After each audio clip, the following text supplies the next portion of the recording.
What's happening, guys? Hit that introduction. I'm on another level, a level you can't pass. I'm on some other shit, who knows how long it'll last. My heart is beating out, this shit just creeps so fast. I'm on another level, a level you can't pass. Alright, I want to welcome you back to my channel, Paranormal Biker. So, today's conversational topic, guys, is Harley Davidson, the name. What do I mean by that? My motorcycle. This is pretty much an update video, but I do have some information about Harley Davidson and their reopening. First things first, I talked with Harley Corporate the other day, and they are reopening May 26th. And with that being said, I'm not going to get my parts in time to take my street glide to Tennessee.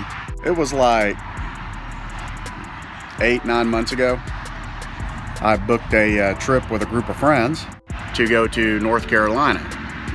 That's where at least we're going to start with our little motorcycle trip to go do the Tail of the Dragon. We're going to go into Tennessee, going to go into South Carolina. We're pretty much going to play around there for about a week. I have a 2017 Street Glide Special with the Milwaukee 8 107. Landed in the shop about, 2 months ago. See guys, it originally went into the shop for electrical issues. They were chasing some gremlins in my electrical system, and they thought that they had it pretty much ironed out. Well, on that last, what they were thinking, final test ride, they got down the road from the dealership and my motor blew, literally blew. You know, right around that time, my wife and I, we were getting ready to take a trip to Italy. One of the hard-hit areas of this corona pandemic. And at the time, we didn't know anything about the coronavirus. Nevertheless, we ended up going on our trip. Before we took off, I got with my service advisor over at the Harley dealership. And essentially, he had to build a long list of what was going to be needed for this rebuild. And I was going to have extended warranty cover it. We were able to put that list together while we were gone for the next couple of weeks. Came back.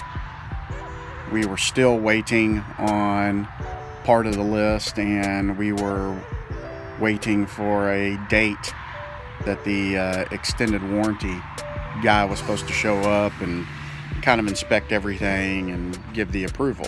I don't have any figures in front of me, but just for the motor rebuild alone, I believe it was somewhere right around $6,000. So my service advisor told me, he said, we're already going to have labor rolled into all this. Why don't you just go from a 107 to a 114?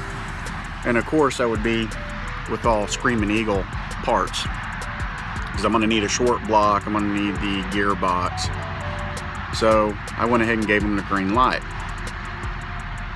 Well, since Harley Davidson is closed, I can't get the short block or the gearbox, because they have to be serial matched to the bike.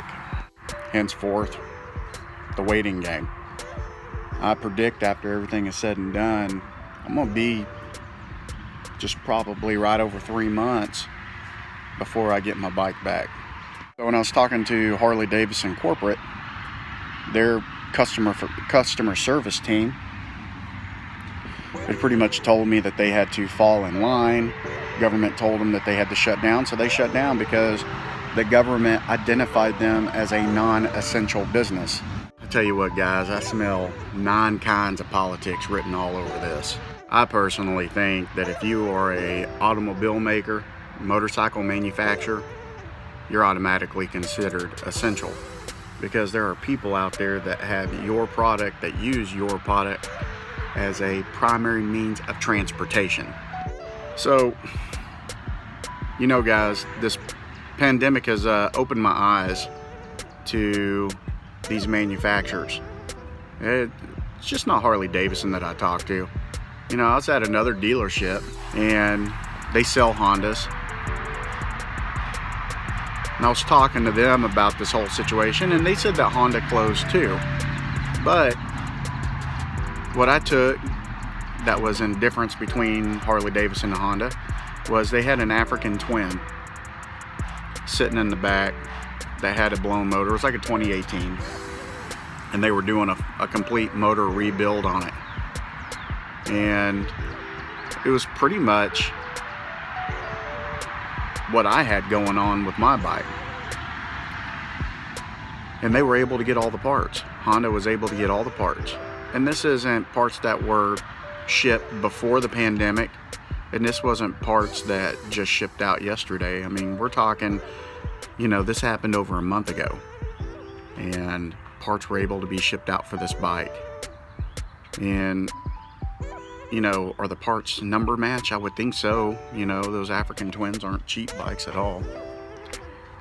So I have to take in consideration, you know, Honda versus Harley Davidson. In most cases, there's really no comparison, but what I'm looking at is how Honda was able to service that customer. Gotta say, as a person who has owned 5 Harley Davidsons and still own 3 out of the 5, I expected a whole heck of a lot more out of Harley. At the end of the day, it is what it is. But back to what I was saying, it really shows me who I want to have in my garage and who I don't want to have in my garage. Harley Davidson is a household name. They may not have Harley motorcycles or Harley shirts in every single house, but look at the badging, the Harley Davidson badging. It's an American, historic, iconic, legend name. There is not going to be too many people out there that could look at that Harley Davidson name and tell you, I don't know what that is. Guys, in my book, that makes you a household name. That being said,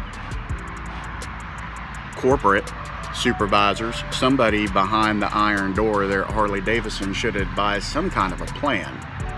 A pandemic plan, a oh crap plan. They should have had something set to the side to help the customers that they depend on oh so much to buy into that name, to keep those doors open, to be able to service these people during any kind of tragic incident that we may have to go through.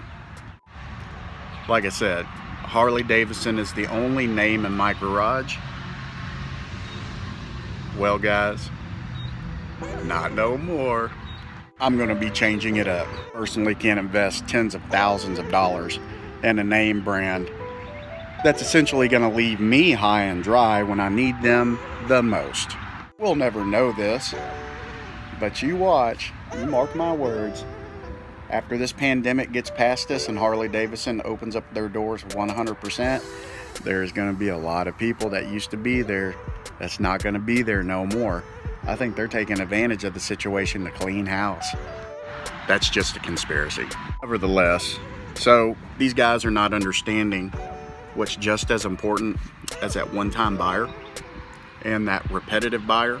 I guess I'd be a repetitive consumer is the future. It's that one moment in time, whether you're at a motorcycle rally, a motorcycle show, and dad picks up that kid and sets that child on the seat of that iron sled, and that boy or that girl's eyes just light up like a fireworks show. A future motorcycle was just sold. And I guess what I'm trying to say is when I leave Harley, so do my kids. Stuff like that happens all the time. Just because I'm an unhappy camper doesn't mean that you have to be an unhappy camper. I'm just one single person out of this whole mix that just got the short end of the stick, and I did. There's somebody out there that's making payments on their motorcycle, $400, $500, $600 payments on their motorcycle, that needs major mechanical repair that's being covered under some kind of warranty, laid up at a Harley dealership that possibly for 1 month, 2 months, maybe going on 3 months, hasn't been able to park their rear end on that leather. That's got to hit hard at home. We'll just say $500 payments, and we'll call it 3 months. I'll use my situation. That's $1,500 in payments on something that you don't have sitting in your garage. And if you don't have it sitting in your garage, it means it's not substance in the palm of your hands, which essentially means that you're taking your monthly payment and just throwing it out the window on something that you're not being able to enjoy. It's situations like that that causes people to lose business. Well, I think my lucky stars that I do have backup motorcycles. Well, let me rephrase. My wife has her motorcycle, which is a 2016 Softail Slim S, and I have a backup trike. Classification is way different, but I think my lucky stars that I do still have it. I just have to figure out a way to have fun on it on the Tail of the Dragon. Any of y'all have been impacted by this pandemic in any kind of way with your motorcycles, leave a comment down below. I'd like to hear about it. So guys, I think with that being said, I'm gonna just kind of leave it there, and we'll see where it goes. Like I said, Harley Davidson will not be reopening until May 26th. That information came directly from corporate Harley, not a dealership. And, you know, let me add just a little bit more real quick. I have talked to dealerships in San Antonio, Austin, all the way up to the greater Dallas-Fort Worth area. And it's funny because you would think that they are getting their information from Harley corporate, but not all the information is the same. You know, everybody's story is a little bit different, and it would be nice if everybody was on the same page. All right, guys. Y'all enjoy y'all's weekend. Enjoy the wind therapy in your face if you're able to. Well, Till next time. I want to thank each and every single one of you. Really appreciate y'all too. Until next time, hey, friends, don't forget to comment, like, and subscribe. I'm on another level, a level you can't pass. I'm on some other shit, who knows how long it'll last. My heart is beating out, this shit just creeps so fast. I'm